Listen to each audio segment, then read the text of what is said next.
Birinci Qarabağ müharibəsində iştirak edən rəssam Nazim Fərəcovun əsərlərində əvvəl daha çox torpaqlarımızın işğal edilməsi, yaşayış yerlərinin dağıdılması, təbiətin məhv edilməsi öz əksini tapırdısa, artıq rəssam qələbə ruhlu, azad torpaqlarımızın inkişafını, əskər və zabitlərimizin zəfərini öz əsərlərində ərsəyə gətirir. Nazim Fərəcov 1975-ci ildə Saatlı rayonunda anadan olub, hələ məktəb illərində xüsusi istedadı ilə seçilən Nazimin çəkdiyi rəsmlər, əl işləri məktəb lövhələrində yer alırdı. Orta məktəbi bitirdikdən sonra Nazim Fərəcov ali təhsil almaq istəyi olsa da, o vətənin dar günündə cəbhəyə yollamağa qərar verir. 1993-cü ildə hərbi xidmətə yollanıb, Ağdam-Füzuli istiqamətində gedən döyüşlərdə sərrast snaperçi olaraq iştirak edib. 1997-ci ildə ordu sıralarında tərxis olan Nazim Fərəcov ali təhsil arzusunu gerçəkləşdirmək üçün 2000-ci ildə Əzim Əzimzadə adına Rəssamlıq kollecinə qəbul olub. 2005-ci ildə Dövlət Rəssamlıq Akademiyasına qəbul olaraq təhsilini davam etdirir. 2010-cu ildə öz sənəti üzrə işləməyə başlayıb. Nazim Fərəcov yaradıcılığında bir çox mövzulara üstünlük verir. Eyni zamanda əl işləri də ərsəyə gətirir. Onun bu mövzularda işləməsinin əsas səbəbi Birinci Qarabağ müharibəsi iştirakçısı olmağı ilə bağlıdır. Hərbi vətənpərvərliyi mövzusu geniş yer vermişəm.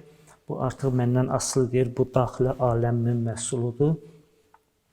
Özüm də Birinci Qarabağ müharibələrində iştirak etdiyim üçün oradakı ab-ı havanı, acınacaqlı vəziyyəti, amansız düşmənin bizim xalqımıza qarşı, bizim vətənimizə, torpaqlarımıza qarşı göstərdikləri o, necə deyim, insanlığa sığmayan o vəhşiliklər ki, görmüşəm və artıq o məndə heç vaxt yaddaşımdan silinməyən bir iz buraxıb. Ona görə də bu mənim yaradıcılığımda öz əksini tapır və tapacaq. Düşündüm ki, belə bir mövzuda mən də işləməliyəm və bu mövzuda Qarabağ Azərbaycandır.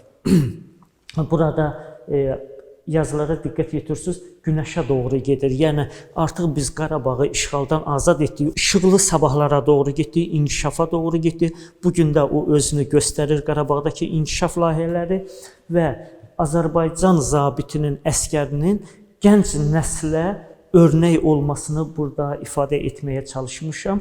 Bildiyimiz kimi Qarabağ çox gözəl bir təbiətdir, çox dağlıq, relyef, aran, meşə zolaqları var. Düşmən bizim təbiətimizə də çox güclü zərbələr vurmuşdu və çalışmışam ki, bir az da olsa o təbiəti burada göstərə bilim. Qeyd edək ki, Saatlı Dövlət Rəsm Qalereyasının bərpaçı rəssam vəzifəsində çalışaraq 15 ildir ki, rəssamlığın sirlərini, öz bacarığını davamçılarına öyrədir. Cəmilə Nəsir qızı, Aydın Yavərzadə, Həcər Həsənova bugün informasiya proqramı üçün.